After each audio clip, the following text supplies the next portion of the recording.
खबर आ रही है कि सेशन अदालत लाहौर का अहाता मैदान जंग बन गया है। अदालत पेशी पर आए मुद्दई और मुलजिम गुत्थम गुत्था हो गए हैं। फरीकैन ने घूंसों और थप्पड़ों की बारिश कर दी है।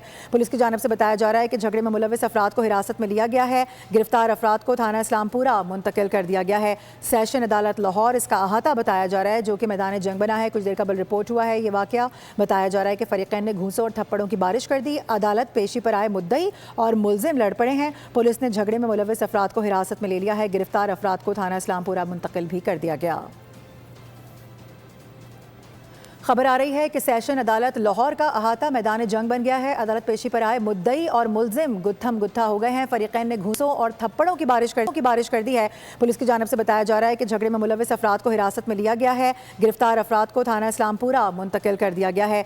सेशन अदालत लाहौर इसका अहाता बताया जा रहा है, जो कि मैदान जंग बना है। कुछ देर कबल रिपोर्ट हुआ है। ये वाकया बताया जा रहा है कि फरीकैन ने घूंसों और थप्पड़ों की बारिश कर दी। अदालत पेशी पर आए मुद्दई और मुलजिम लड़ पड़े हैं। पुलिस ने झगड़े में मुलविस अफराद को हिरासत में ले लिया है। गिरफ्तार अफराद को थाना इस्लामपुरा मुंतकिल भी कर दिया गया।